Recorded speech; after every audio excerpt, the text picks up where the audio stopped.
Hey there everyone, thanks again for tuning into Sin's Workshops. Hope you're having a wonderful day. So today we're going to be talking about The Bright and the Pale by Jessica Rubinkowski. This is a book that ultimately I did like, but there were a few issues with the storytelling. Not so much with the storytelling, but with the characterization that bothered me. So first I want to talk about the story. So it follows Val. She's the only survivor of her village that was up in the mountains. Pretty much everyone just froze over, like a frost settled over them, freezing them in whatever they were doing. Were they yelling, playing?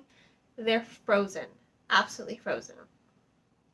And she is the only survivor. And people from the mountain area, they're pretty much ostracized because the king, who is kind of like the bright god's emissary, he has pretty much blamed them. They're like, oh, it wasn't affection. Anyone who is like them, or near them, yeah, you're gonna get sick and die, right? So he's pretty much putting all the problems of his country on this group of people, even though it's unfounded and unjust. And he's doing a lot of hate mongering.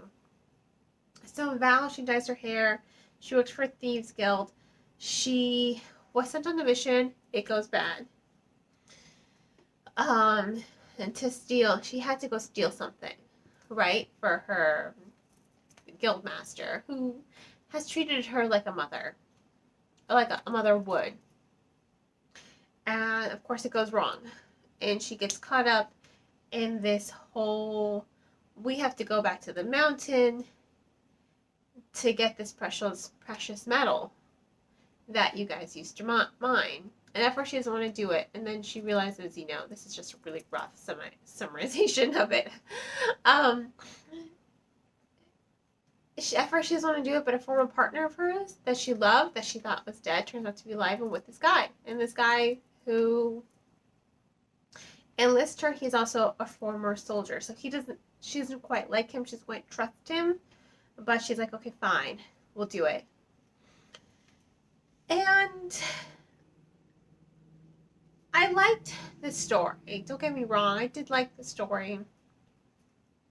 I liked the atmosphere because they're going to this abandoned mountain that is pretty much cursed. I mean, she has to go back home and face a lot of her demons. She has to see her family again, and they're all frozen.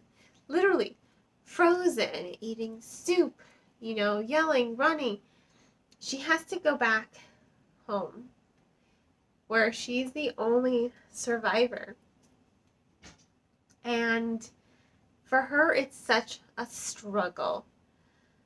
But I think what's even more captivating is when they get into the mountain. I think once they get into the mountain, that's when the story really starts to rise in tension. And it really did remind me of those horror movies where they're going somewhere dark and creepy, and then they have to, their fears come alive. So there were times where I kept thinking, oh, this is kind of like The Descent, minus all the blood and gore. They're going deeper and deeper into this mountain, this really creepy mountain that's been abandoned for forever.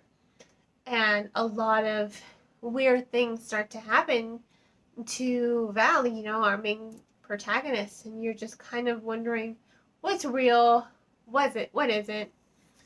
And it plays a lot with the mythology. So this is also supposed to take some inspiration from Russian folklore.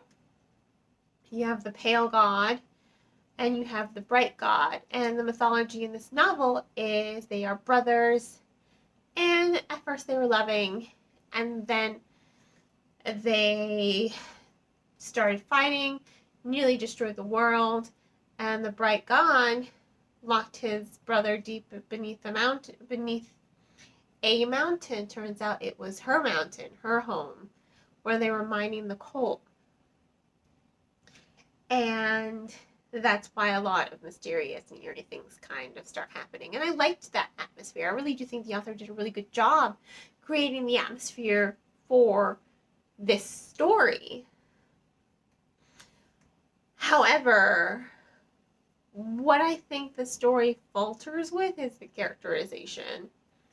I'm going to be blunt. I wasn't really invested in these characters at all. To me, there was very little character growth overall, and it really did lack strong characterization as well, I think. That's not to say that they're badly written. They're not. They just, I didn't see a journey for them, which I feel like I should have. I feel like there is enough potential considering their pardon, considering the journey that these characters are going through in a really dark, creepy mountain. They're going deeper and deeper and deeper into the depths of this really dark mountain. They're facing creatures, monsters, that are really pale, long arms, like silver eyes so that they can see in the dark. I love the description of these creatures that live in the monsters. I love the tension that arises from their worst fears coming to life in this story. I really do think it really was well written as far as the setting and the structure and the atmosphere. I do think that rising tension is what sold me and ultimately made me enjoy the novel because I wasn't really reading it for the characters. To be honest with you, other than Val, I can't really remember the other characters' names. There was the soldier, the demolitions girl, the former thief, and the navigator. That's how I remember them. By their traits, by why they're together in this gang. And to me, that just bothered me because I feel like there was so much opportunity to showcase character growth and character dynamic, but it's a lot of bickering, a lot of everyone keeping secrets from each other, and they keep doing it by the end of the book, and I'm just like, it got a little annoying at times, but I do think it's a good book. I love the mythology between the brother gods. I like how it's developed and it's fleshed out, and it really does make you think, the bright god, everyone says the bright god, pretty much saved the realm or the kingdom from the pale god, right? But now there's no checks and balances, and now the bright god's power is going unchecked. And who said he was the good guy, History tends to be written by the victors, so who says he's good? For all we know, it's the pale god who's really the good guy. We don't really know, especially when you look at their emissaries. Bright god's emissary, he's kind of a dick. And the fact that the Tsar, he's also a dick. So it's not like the bright god has good people working for him. So they're all pretty corrupt, they're all pretty evil, they're all pretty much malignant. They're not good. And then you have Val and her group, and they don't seem like bad people. They seem like pretty decent people who've made a lot of mistakes. Especially when you see them reliving kind of their worst moments in their life. So I do think the mythology is what sold me on the story. The mythology, that rising tension, that atmosphere, because I wanted to keep seeing what was going to happen in this mountain. I needed to know. I'm like, okay, what's going to happen next? I was driven by my desire to see what is going to happen next. And, that's kind of where it ends. I had that desire to keep reading for the story, not so much for the characters, because they didn't really, they didn't really offer me much. Unfortunately. And that's the part of this, that's the part that sucks, because I wanted more. I wanted way, way more from the characterization than what I got. Because to me, it lacked. They're written well, they just don't grow. Not in my opinion. I didn't really see any growth for these characters at all. I just saw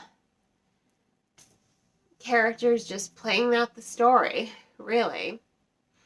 And I think the story really saves itself with that tension and mythology. So, I have to give The Bright and the Pale 3.5 out of 5 stars. It was decent.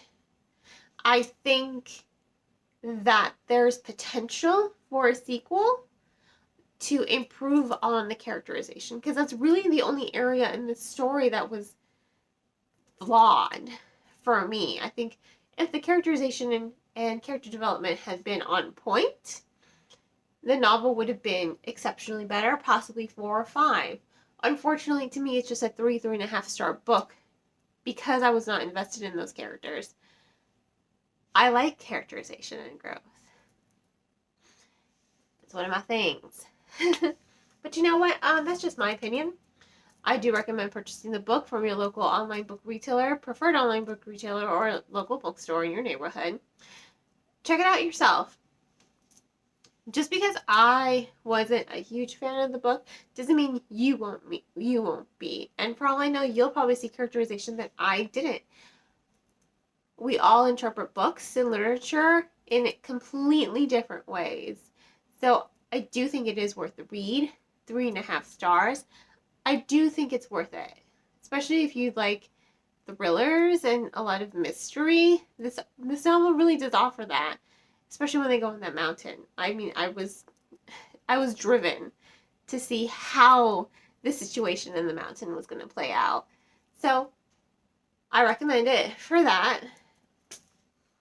If you don't care about characterization so much, I think you will enjoy it. So, once again, please purchase the book from your local bookstore or online preferred retailer. I just ask that you don't purchase the book off of Amazon. Please support your bookstores in your neighborhood, whether they're indies, whether it's Barnes & Noble. Support the bookstores. If money is tight, support your library by checking out the book from your local library. If they're still closed because of COVID-19, you can go ahead and get a digital library card to get an ebook or audiobook version of the book. And if you do have a library card, a lot of the libraries are offering curbside pickup. So you don't even have to go in and out. You can just drive up, pick up your book, head on. And on that note, I hope you all continue to support me by liking this video, subscribing to my channel, and sharing it with all your book-loving friends. You can also become a supporter on Buy Me a Coffee, which I'll include a link in the description below, or by purchasing one of my handmade candles. Hope you all have a great rest of your day, and as always, happy reading.